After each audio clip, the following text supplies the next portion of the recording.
30 ou 25 heures.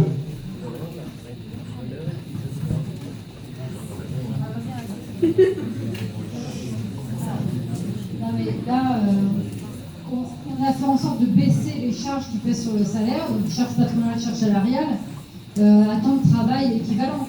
Hein, donc ce que je vous ai expliqué tout à l'heure, c'est qu'en fait on a transféré la protection sociale, le financement de la protection sociale, les cotisations patronales et salariales vers la CSG. Voilà. Non mais aujourd'hui le temps de travail légal il est toujours à 35 heures, voilà, donc ça on n'a pas du tout touché à ça. Donc je comprends pas bien votre question, on va dire.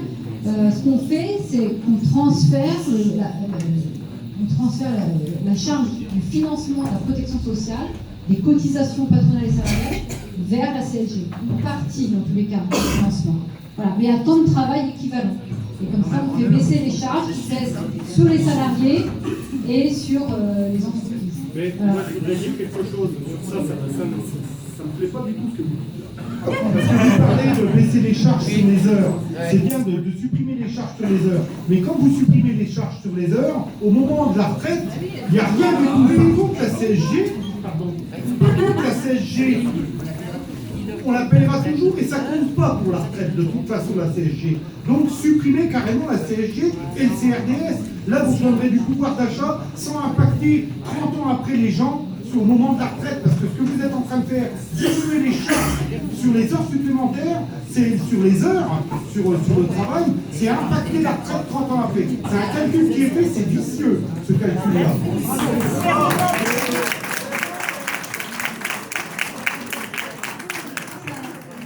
Les charges, les cotisations, ça n'impacte pas le calcul des droits à la retraite. Si, bien sûr.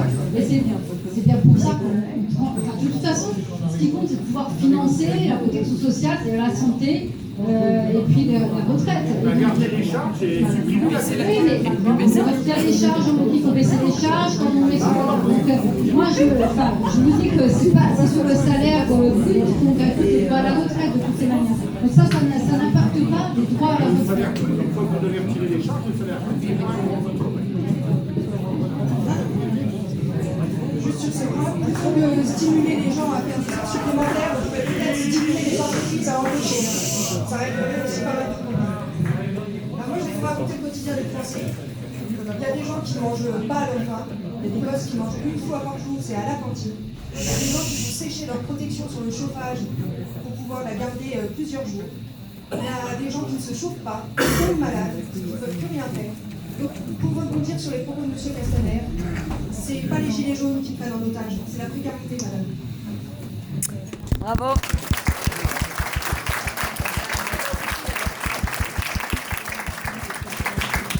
Je l'aime bien, elle. Moi, j'ai une belle question par rapport au travail. On fait partie des gens qui ont tenu droit. On ne fait pas pour les jeunes. Si les jeunes avaient moins 5, ils pourraient cotiser et ça financerait les retraites des plus âgés. Et au moins, ils pourraient partir en retraite, pas forcément à 65 ans. Est-ce que vous comptez faire quelque chose? En tout cas, on n'augmente plus l'âge de départ à la retraite. On va la baisser, hein. Mais de toute façon, les gens ils sont obligés de retravailler pour avoir de l'argent. Moi, j'ai 29 ans et on va finir à la retraite à 66 ans, ça continue. Il y a des personnes qui vont. Moi, je connais une personne qui est routier. Il a pris sa retraite il y a 1 an. Ça fait 2 mois qu'il retravaille. Parce qu'il n'a pas le choix. Et il est handicapé, hein, il lui manque un pied. Pourquoi aucune loi n'est faite, par exemple, pour des entreprises qui sont bénéficiaires? Pourquoi est-ce qu'on n'interdit pas le licenciement? Ah, c'est bien ça.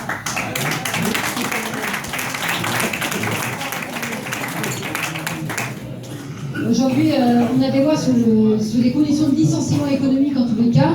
Après, les entreprises bénéficiaires qui licencient, pourquoi est-ce qu'elles licencient? C'est souvent parce qu'elles restructurent.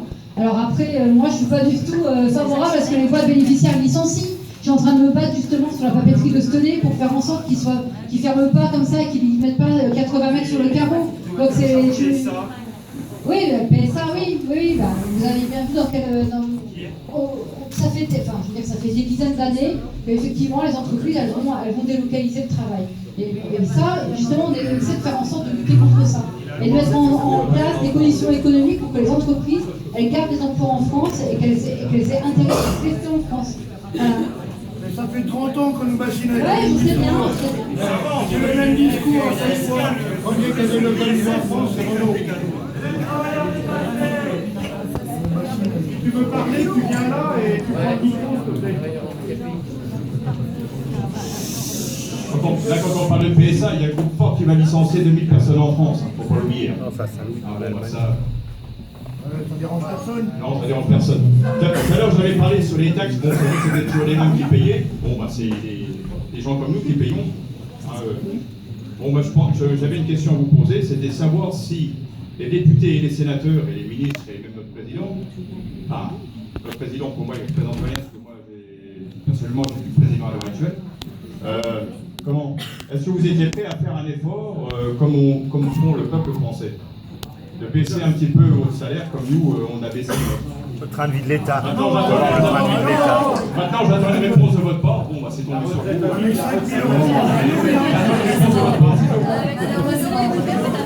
Allez, déjà faut changer la vaisselle.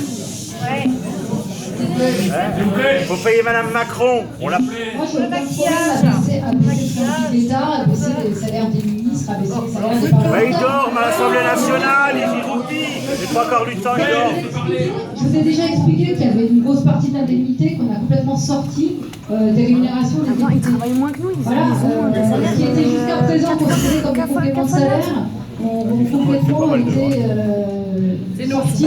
Et la femme qui est ambulancière qui fait 12 heures par jour, elle a pas le même boulot, hein. Elle a pas le même boulot, je crois.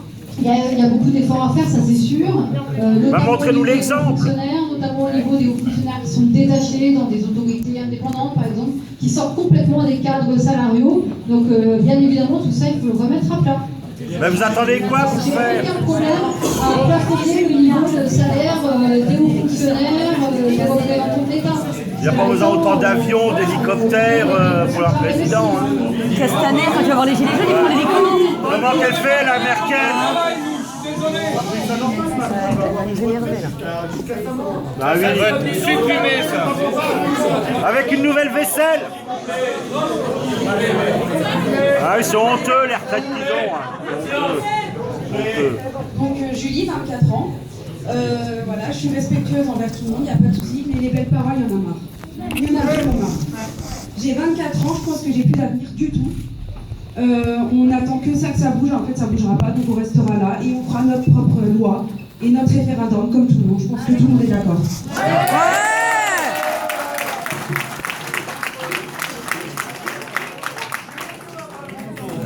S'il vous plaît, je voudrais vous dire à tous et à tous, moi je m'adresse également à Président du Ménage, je vais vous demander, est-ce que vous avez déjà vu le film Jacques le Croquant? Voilà.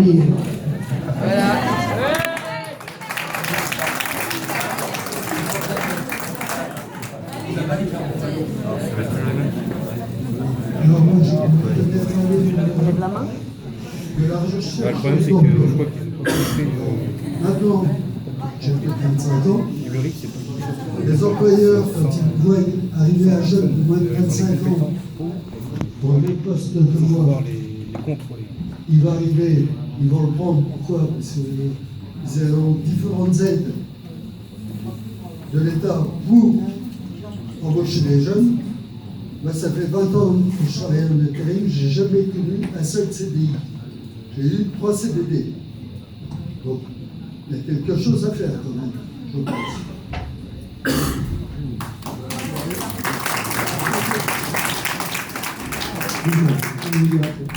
On l'avait écouté, j'étais plus clair que moi. Moi, j'ai une chose à vous dire. Pour l'instant, vous êtes là, vous nous écoutez, peut-être que vous ramènerez la parole là-haut, peut-être que vous ne la ramènerez pas. Voilà. Moi, ce que je veux dire, c'est que pour l'instant, on va commencer à durcir la plaque doucement.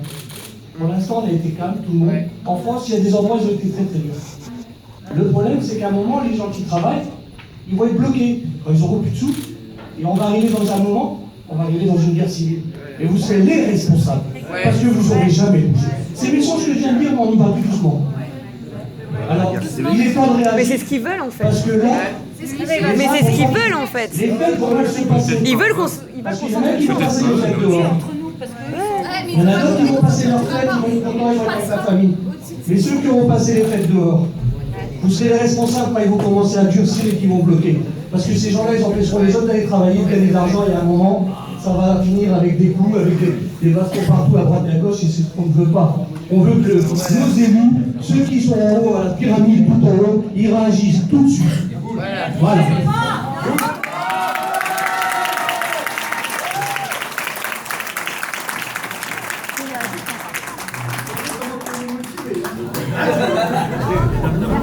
Macron, il a quand même 6 morts sous la conscience, hein. Ça le dérange pas.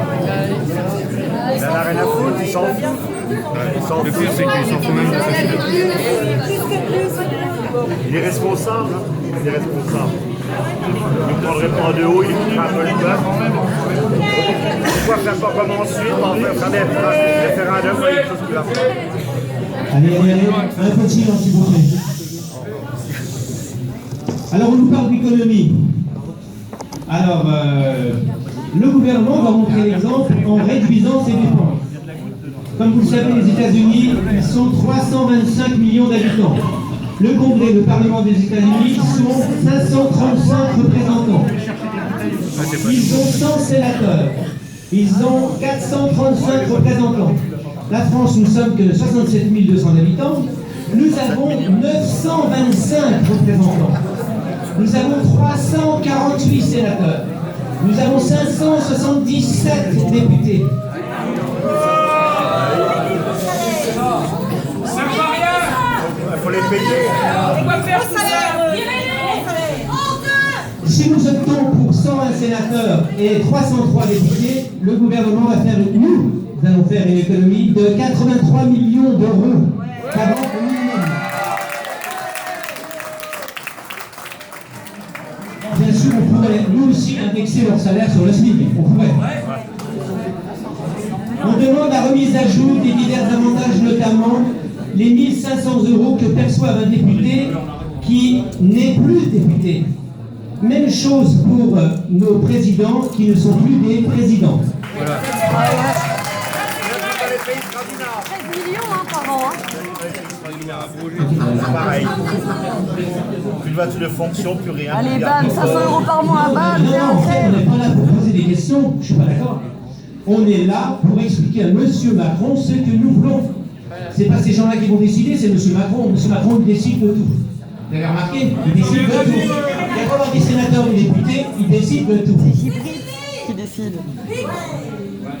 Alors on demande de favoriser le développement et le transport, réformer aux moyens de fonctionnement des lycées et du gouvernement avec un contrôle des dépenses, réforme des retraites des politiciens avec un plafond maximum, quel que soit le type de mandat effectué, avec un prorata des années au service de la France. Suppression des indemnités des anciens chefs d'État et avantages après leur fonction d'État identiques pour l'ensemble des ministres et hauts parlementaires d'État. Un exemple, M. Valls est ancien Premier ministre, il réside en Espagne et il se présente à une fonction en Espagne. Réforme de la Constitution et prise en compte des votes blancs. Référendum par le peuple pour les grandes orientations du budget de la France, avec la constitution d'une assemblée citoyenne. Parité homme-femme, soit 13 régions, dont 26 représentants. Ça va, vous suivez? Prise en compte du vote des Français pour représenter, promulguer une loi dès lors qu'un sondage d'État ou d'un parlementaire aurait atteint plus d'1 million d'avis favorables. Comme en Italie, comme à Los Angeles, notamment avec Schwarzenegger, et d'autres pays que j'ai oubliés, qui ne me viennent pas à l'esprit. Et il va falloir que je conclue, j'ai encore plein de choses à vous dire, on se reverra sûrement parce que c'est pas fini. J'ai envie de vous dire que je ne veux pas que mes petits-enfants me disent un jour « Mais papa, tu faisais quoi à cette époque-là » Souvenez-vous des Allemands. C'est la question les petits Allemands, c'est la question qu'ils posent à leurs grands-parents. Aujourd'hui, ils disent « Papi, mamie, on faisait quoi à cette époque-là » J'aimerais uniquement rajouter quelque chose. Voilà, madame la députée, si vous pouvez éventuellement passer le message. Voilà, donc je faisais partie de fer de lance de l'armée française, voilà. Et je peux vous dire que je viens d'un pays de l'Est, voilà. C'était la frontière entre l'Occident et voilà, la partie de la Russie, on va dire, de Moscou. Mon pays, il avait également, mon ancien pays, il avait également donc un des meilleurs de services de renseignement. Elle s'appelait la Securitate. Le président, il avait de son côté, il avait l'armée, la police, la gendarmerie, tous les services de sécurité. Et ça n'a pas empêché d'être fusillé le 25 décembre 1998, le jour de Noël. Je veux simplement tirer un signal d'alerte. Certains d'entre nous, on n'est pas des radicaux, on n'est pas, voilà. On a fait, des fois, on a fait appel à des forces de l'ordre pour intervenir et exclure ceux qui étaient un peu trop violents, voilà. Donc là maintenant on voit que sur les points de rassemblement, il y en a certains, il devient un peu, si on veut bien, il y a une frustration. Je suis désolée, hein, c'est qu'en envoyant des fleurs et des chocolats qu'on va être obligé, ça fonctionne pas, hein, les gens. Ni les interdire de passer à l'acte. Moi, ça fait un mois que Voilà. je donne des chocolats. Donc je veux simplement dire qu'il y a un signal d'alerte, et il y en a beaucoup qui, quand ils ne se sentent pas entendus, et ils pensent que la seule et unique issue de secours, c'est la violence. Voilà, donc si vous pouvez, voilà, donc moi j'ai pas, voilà, bon, je ne pousse personne à faire des violences, je pousse personne à commettre des choses contraires à la loi, et j'espère que bientôt toutes ces choses-là vont être réglées dans les meilleures conditions pour l'intérêt de tout le monde. Merci.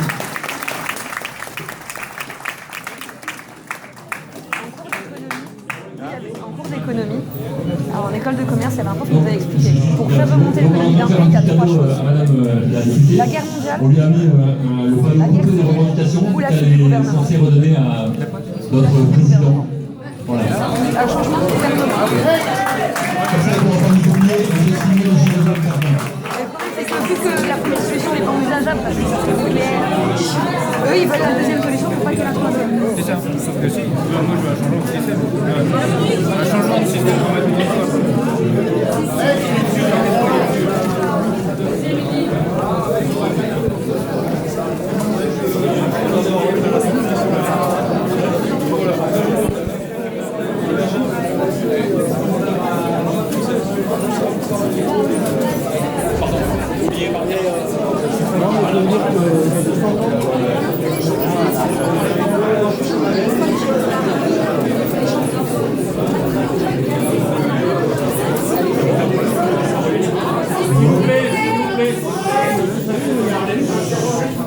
Un petit mot en tant que sous-préfet de Berlin.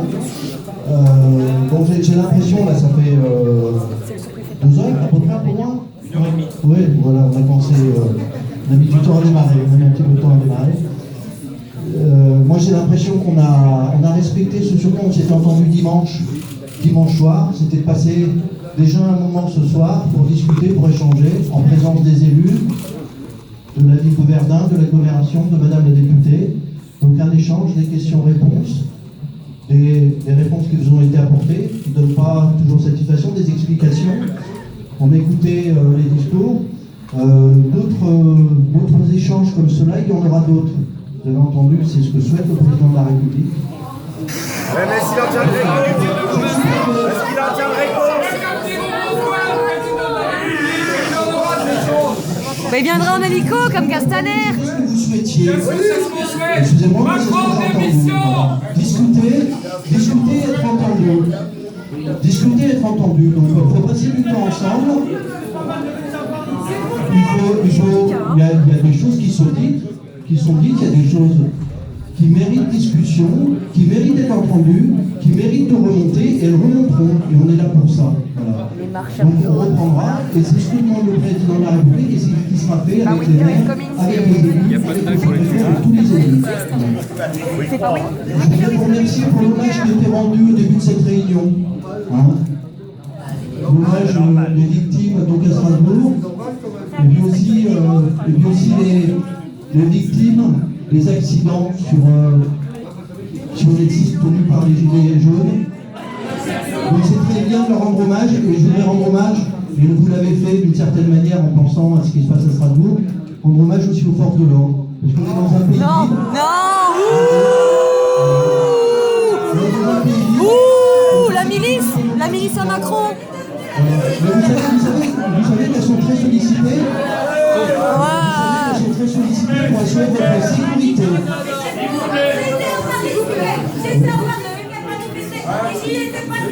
Vous savez qu'elles sont là pour assurer votre sécurité.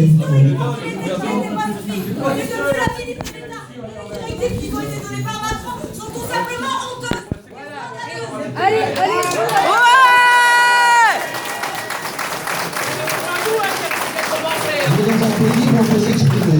Il en fait la il y a Paris, il comprendra. Allez-y à Paris, monsieur. Hein. Mettez un gilet jaune. Mettez un gilet jaune, vous verrez comment vous serez accueillis. Il verra ce qu'il va séduire en gilet jaune. Voilà. Comme sans sommation, on se prend un flashball, une bombe lacrymo, c'est pas sympathique. Hein. Par contre, c'est elle qui passe. Un mot m'a dit que j'étais une terroriste avec mon masque de peintre. Voilà. Ouais, parce qu'on se déplace à Paris, nous. Est arrivé contre nous de la tyrannie, l'étendard sanglant élevé, l'étendard sanglant élevé. Entendez-vous dans vos campagnes mugir ces féroces soldats? Ils viennent jusque dans vos bras, égorger vos fils et vos compagnes. Aux armes, citoyens, formez vos bataillons, marchons, marchons, qu'un sang impur abreuve nos sillons.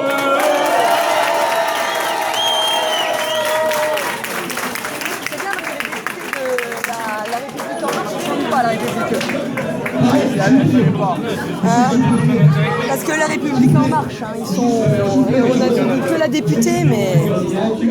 Je suis ancien comme certains ici, j'ai fait que je connais aussi. Vous n'avez même pas chanté la marche. Ah oui, ça change pas la Marseillaise, monsieur. Même la députée n'a pas chanté. Même la députée n'a pas chanté, même monsieur, là.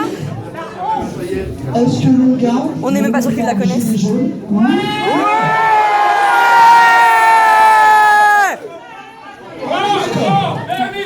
Macron, démission! Macron, démission! Vous pouvez leur dire ici en haut, il n'y a personne du FN, il n'y a personne de la France Insoumise, on est les citoyens.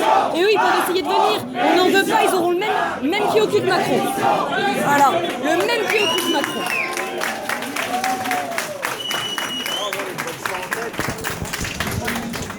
Et c'est parti. Un petit truc. Merci de nous avoir écoutés. Merci aux élus de nous avoir écoutés, de nous avoir répondu aussi.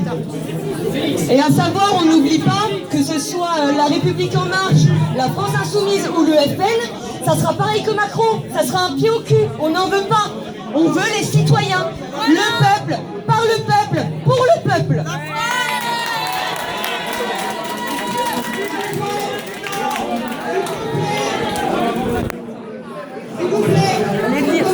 On n'en veut pas le cul des autres.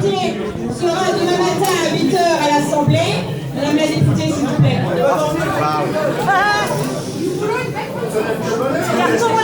Tout le monde avait dit que Madame la députée sera demain matin à 8h à l'Assemblée nationale pour remonter nos revendications.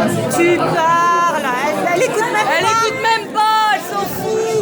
Elle va rentrer, elle va foutre ça dans le feu. Nous sommes pacifistes, mais nos actions vont durcir.